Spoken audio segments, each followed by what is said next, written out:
అందరికీ నమస్కారం. శ్రీమాత్రే నమః. ఓం నమ శివాయ. ఓం శ్రీ సాయిరామ్.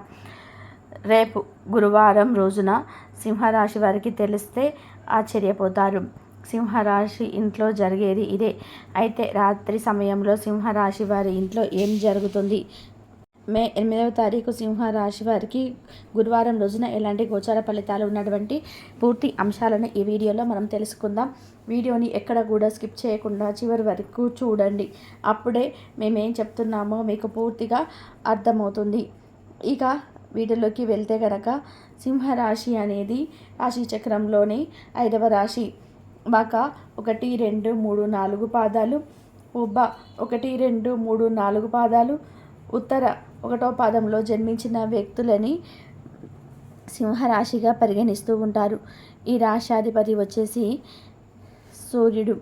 ఇక రాశులు అనేటివి మనకి ఎప్పుడైనా సరే ఎలా ఉంటాయంటే కనుక మనకు దైవానుగ్రహం కలగాలి అన్న ఆ రాశిలో ఉండేటువంటి వ్యక్తులకి ఖచ్చితంగా కూడా అన్నీ మంచిగా ఉండాలి, అన్నీ బాగా జరగాలి, ఉద్యోగపరంగా సమస్యలు లేకుండా ఉండాలి, డబ్బు పరంగా కూడా సమస్యలు లేకుండా ఉండాలి. అలానే వారు ఎప్పుడూ కూడా అందరితో కలిసి బాగుండాలి, దాంపత్య జీవితం కూడా చాలా బాగుండాలని చెప్పేసి అనుకుంటూ ఉంటారు కదా. అయితే అలా అవన్నీ కూడా జరగాలి అంటే దైవానుగ్రహం అనేది ఉండాలి. దైవం యొక్క అనుగ్రహంతో పాటు గ్రహాల అనుకూలత ఉంటేనే దైవానుగ్రహం అనేది కలుగుతుంది. అయితే ఈ సమయంలో సింహరాశి వారికి గ్రహాల యొక్క అనుకూలత పూర్తిగా ఉంది.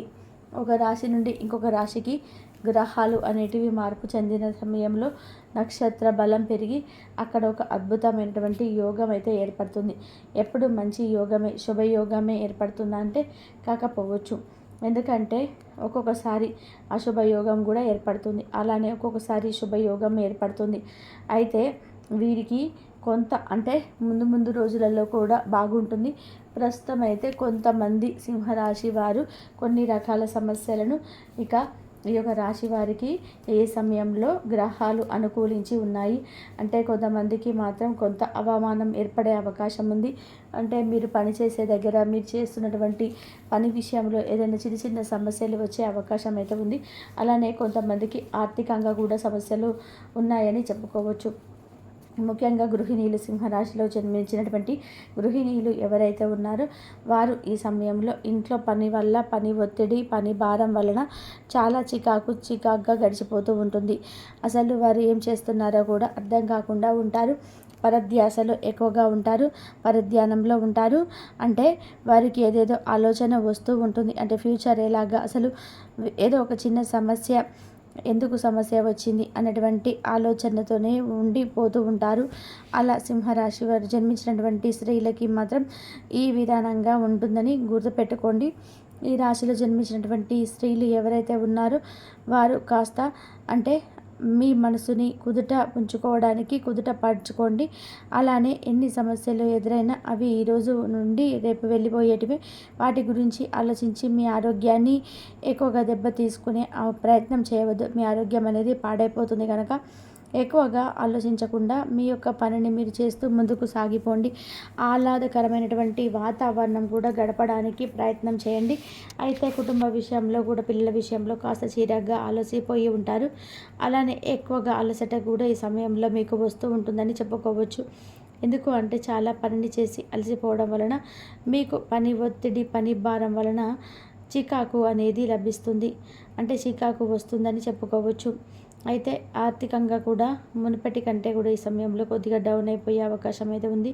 మీకు అవసరానికి డబ్బు లభించకపోవడం వలన ఏం చేయాలో కూడా పాలుపోదు. తద్వారా మీరు చాలా అంటే చాలా స్ట్రెస్కి గురవుతూ ఉంటారు. అవసరానికి డబ్బు లేదు, ఎలా అని చెప్పేసి ఆలోచిస్తూ ఉంటారు.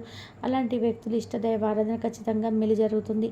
అలానే ఇష్టదైవాన్ని ఆరాధించడంతో పాటు ప్రతినిత్యం కూడా ఉదయం లేవగానే సూర్య భగవానుడిని నమస్కరించుకొని సూర్య భగవంతుడికి అర్ఘ్యాన్ని సమర్పించండి. అంటే ఉదయం లేవగానే 6:30 నుండి 7 గంటల మధ్యలో ఒక రాగి చెంబులో నీటిని తీసుకొని ఆ నీటిలో ఒక మందారం పువ్వును వేసి ఆ నీటితో తులసి చెట్టుకి ఆర్ఘ్యాన్ని సమర్పించండి. ఇలా చేస్తే కనుక మీకు అదృష్టం కలిసి వస్తుందని చెప్పుకోవచ్చు. ఆర్థికంగా కూడా మీకు బాగుంటారు, కుదుట పడతారు అని కూడా చెప్పుకోవచ్చు. ఇక మీకు ఉన్నటువంటి సమస్యలు కూడా తొలగిపోయే అవకాశాలు అయితే కూడా ఉంటుంది. ఇక ఆర్థిక పరంగా కూడా చూసుకున్న, ఆరోగ్యపరంగా చూసుకున్నా కూడా అన్ని విధాలుగా కూడా మీకు చాలా బాగా ఉంటుందని చెప్పుకోవచ్చు. ఈ సింహరాశి వారికి అంటే ఇష్టదైవాన్ని ఆరాధించడం వల్ల దోషాలన్నీ తొలగిపోతాయి. అలానే ఈ సమయంలో దాన ధర్మాలు చేయండి. దాన ధర్మాలు చేయడం వల్ల కూడా మీకు ఏవైనా దోషాలు ఉన్నా కూడా, ఏవైనా గ్రహాలు అనుకూలించకపోయినా కూడా, అలానే మీకు కుజదోషం ఏర్పడిన, సర్పదోషం ఏర్పడినా కూడా తొలగిపోతుంది. ఒకవేళ మీ జాతకంలో సర్పదోషం ఉండి ఉంటే కనుక మీరు ప్రతి మంగళవారం మరియు బుధవారం రోజులలో సుబ్రహ్మణ్యేశ్వర స్వామి ఆలయంలో నువ్వుల బెల్లం, అలాగే బియ్యము బెల్లాన్ని నైవేద్యంగా పెట్టి పాలతో జంటనాగులకి అభిషేకం చేసి పూజించండి. మీకున్నటువంటి సర్పదోషం కానీ ఇతర దోషాలు ఏవైనా ఉన్నా కానీ తొలగిపోతాయి. ఇక మీ యొక్క ప్రతి సమస్య కూడా ఖచ్చితంగా కూడా తొలగిపోయి అదృష్టం అనేది కలిసి వస్తుంది అని గుర్తుపెట్టుకోండి. తరతరాలకు తరగని ఐశ్వర్యం వస్తుంది. సింహరాశి వారి ఇంట్లో ఏ దేవత తిరుగుతుంది? సింహరాశి వారి ఇంట్లో ఏం జరుగుతుంది అంటే కనుక ముఖ్యంగా రాత్రి సమయంలో వీరి ఇంట్లోకి ఒక దేవత వచ్చి వెళ్తూ ఉంటుంది. గల్లు గల్లుమని గజల శబ్దంతో వస్తుంది. ఒకవేళ మీకు గజల శబ్దం కూడా కొన్నిసార్లు అబ్జర్వ్ చేసే అవకాశం ఉంటుంది. అంటే చిన్నగా ఇంట్లో ఎవరు లేకపోయినా చిన్నగా గజల శబ్దం అయితే వచ్చినా సరే ఆ ఇంట్లో లక్ష్మీదేవి ఉందని గుర్తుపెట్టుకోండి. అలానే కొన్నిసార్లు లక్ష్మీదేవి ఉన్నటువంటి సమయంలో అతిపెద్దగా గజ్జల శబ్దం అనేది వస్తుంది. గల్లు గల్లుమని గజ్జల శబ్దం అనేది వస్తూ ఉంటుంది. ఆ సమయంలో అక్కడ లక్ష్మీదేవి ఉందని చెప్పి గుర్తుపెట్టుకోవాలి. ఇక రాత్రి సమయంలో వీరి ఇంట్లోకి దైవం శక్తి వచ్చేసి ఉంటుంది. అయితే దైవశక్తి ముందు ఏ దుష్ట శక్తి కూడా మీ ఇంట్లో నిలబడదు. కానీ చిన్న చిన్న గ్రహ దోషాల వల్ల కొన్ని సమస్యలు అయితే ఎదుర్కోవాల్సి వస్తుంది. ఇక మీ ధైర్యంతో ఆ సమస్యలను మీరు ఎదుర్కొంటే కనుక మీకు తిరుగులేనటువంటి రాజయోగం అయితే పడుతుందని గుర్తుపెట్టుకోండి. అంతేకాకుండా మీకు ఉన్నటువంటి అన్ని రకాల సమస్యలు కూడా తొలగిపోతాయని గుర్తుపెట్టుకోండి. అలానే వ్యాపారంలో కావచ్చు, విద్యాపరంగా కావచ్చు, ఉద్యోగపరంలో కావచ్చు, మీకున్నటువంటి సమస్యలన్నీ కూడా పూర్తిగా తొలగిపోయి ఇక మీ యొక్క లైఫ్ అనేది మారుతుంది. సింహరాశి వారికి దైవానుగ్రహం అనేది కలగబోతుంది. కాస్తంత ఒడిదుడుకులు ఉన్నప్పటికీ కూడా రాబోయే రోజులు మాత్రం అనుకూలంగా ఉన్నాయని గుర్తుపెట్టుకోండి. భూములపైన, ఇళ్లపైన ఇన్వెస్ట్మెంట్ చేయడానికి ప్రయత్నం చేయండి. భూములపైన, ఇళ్లపైన మీరు చేసే ఇన్వెస్ట్ అనేది అది మీకు ఫ్యూచర్లో కూడా డబ్బు సమస్య లేకుండా చూస్తుంది. డబ్బుకు సంబంధించినటువంటి సమస్య అనేది రాకుండా ఉపయోగపడుతుంది. మీకు ఆర్థిక వ్యవస్థ చాలా బాగుంటుంది. ఆర్థికంగా కూడా మీకు అసలు కష్టాలు అనేటివి ఉండవు.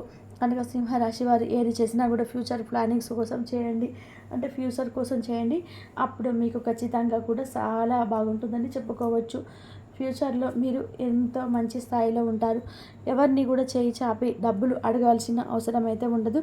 ముఖ్యమైన వ్యవహారాల్లో పాల్గొంటారు.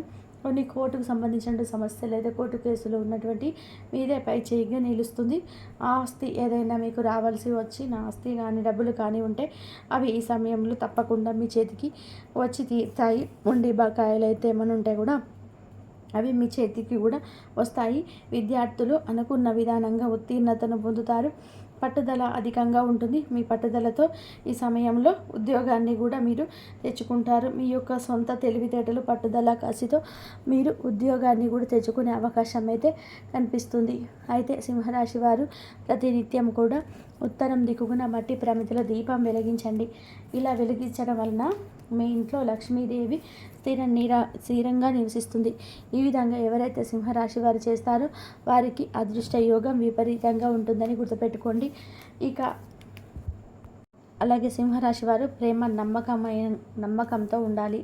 అలాగే మీకు మీ ప్రేమైన వారితో క్యాండీ ఫ్లాన్స్ లేదా ఐస్ క్రీమ్ లేదా చాక్లెట్ తినే అవకాశం ఉంది. కాస్త ప్రేమను పంచితే చాలు మీ హృదయేశ్వరి ఈరోజు మీ పాలిట దేవదూతగా మారగలదు. ఈ రాశిలో వివాహితులు పనులన్నీ పూర్తి చేసుకున్న తర్వాత ఖాళీ సమయంలో టీవీ చూడడం, ఫోన్తో కాలక్షేపం చేస్తారు. స్నేహితులు మీకు సపోర్టివ్గా ఉండి మీకు సంతోషాన్ని కలిగిస్తారు. అధిక ఖర్చు చేయడం, మీ ఆర్థిక పథకాలను కళ్ళకు దూరంగా ఉండేలాగా చూసుకోండి.